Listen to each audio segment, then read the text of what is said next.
Hi friends, this is Denario Research and welcome to the part number 5 of cryptocurrency statistical arbitrage tutorial. Today we continue exploration of this wonderful trading strategy, but we'll do that in a more practical way. Today we start building very simple cryptocurrency statistical arbitrage trading bot. As usually I do in my trading tutorials, let's begin with bot architecture. The key difference between statistical arbitrage and other trading strategies is that we don't know in advance which pairs we are going to trade. As you remember, we can trade only cointegrated pairs. So in order to find out cointegrated pairs, we'll pull historical data for all pairs available on the exchange and we'll run cointegration test on this data. Then we'll take two cointegrated pairs and pass them into the event loop. Market data receiver model will query every 30 minutes pricing data for those pairs. We will use that data and ordinary least squares method to calculate spread. Since spread is a stationary process, we can use simple statistical methods to find trading signals. So in our case, we'll use z-score. If z-score value is above 2, we'll short spread. If it is below -2, we'll long spread, and if this score value returns to 0, we'll close positions. You already know that statistical arbitrage is not a risk-free trading strategy. That is why we need to implement risk and position managing practices. As a risk managing, we'll use stop losses, so if our loss is above 15%, we'll trigger stop loss signal. And our position loss should be less than 2% of our total account. And finally, trade executor, which is responsible for interactions with the exchange. It should be able to simultaneously place short and long orders. For simplicity, we'll use market orders without any leverage. So let's start implementation. We'll do that in Python because all statistical methods we need are nicely implemented there. And we'll begin with first step, cointegration test. First of all, we need to query all available trading pairs on Bitfinex. We can do that with symbols request. As you see, it returns a simple list of pairs. So let's do that. In order to send HTTP GET and POST request, we need to install request library. We can do that with pip. So pip3 install requests and hit enter. Okay, let's wait for completion. So library is already installed, so let's import it. Import requests and query symbols. Let's create some variable symbols request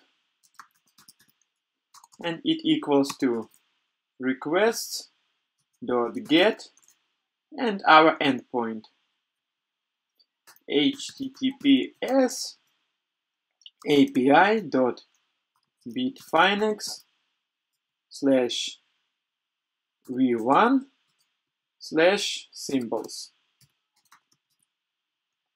Okay, now let's check status code of our request. So if sim request status code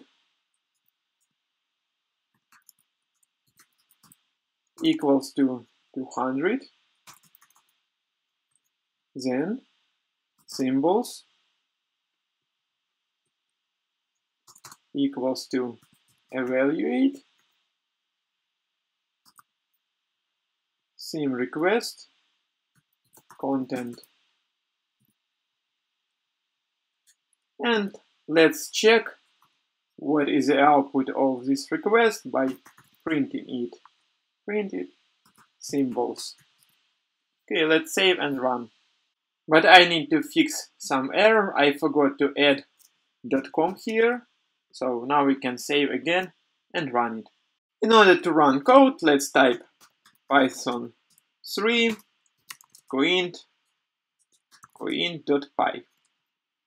And here is the output, the list of all available pairs on Bitfinex. But we'll trade only pairs where Bitcoin is a base currency. So let's filter that list. Let's create another variable and call it symbols filtered. And it would be empty list. Then let's loop through the symbols list. So for element in symbols, if last three symbols in element, so characters in element, -3 equal to BTC, which means that BTC is base currency there, then we'll append this element to symbols filtered list.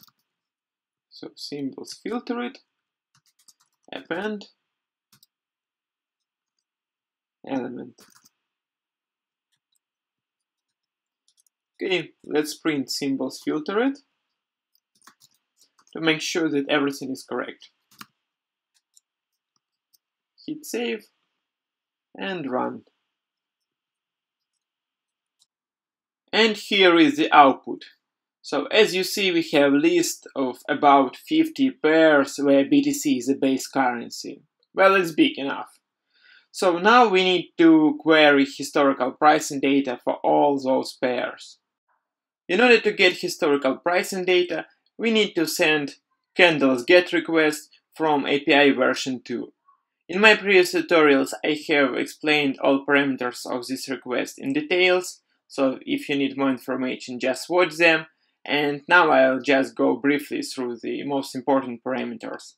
The first one, we need to set time frame. That would be 30 minutes. Then goes symbol. So this symbol from our symbols filtered list. And start date. We'll query 2 weeks data. So let's begin with start date. In order to calculate it properly, we need to import time library. Time. Then let's calculate current date.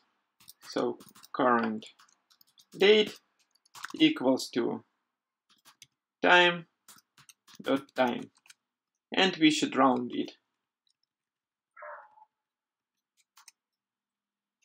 Sorry, round. Okay, using this current date, we can calculate start date. Start date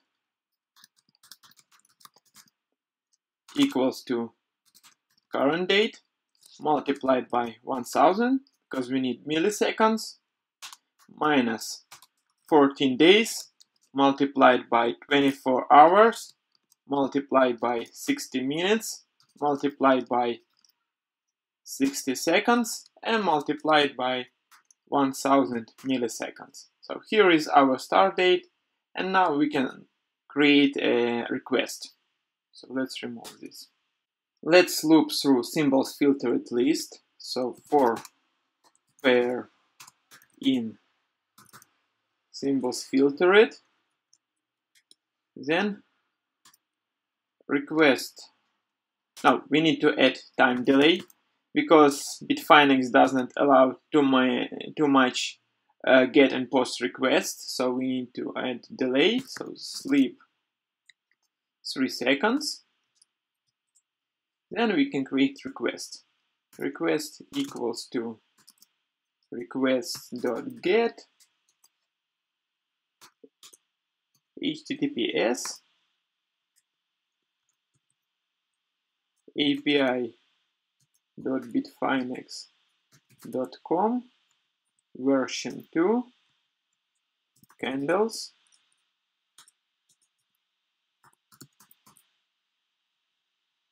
then slash trade colon timeframe 30 minutes colon t plus pair name plus slash historical data question mark sort equals to 1 and start date equals to plus our start date converted into string, so string start date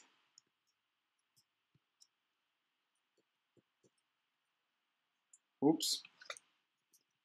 Let's return to the end of the string. Plus and limit equals to 1000. So here is our request. You see it's quite long. But here is the caveat. Our pair name is written in lowercase, but Bitfindings like pair names to be in uppercase. So in order to make sure that everything is correct, let's convert it into uppercase. Upper.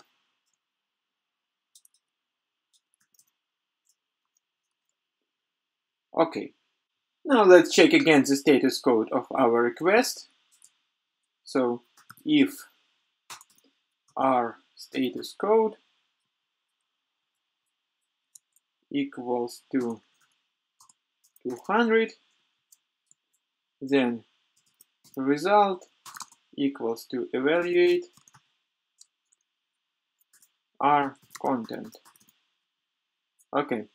Our next task would be pull from this historical price data all close values for every pair from the symbols filtered list and organize all those data into pandas data frame. Then we'll be able to run Cointegration test.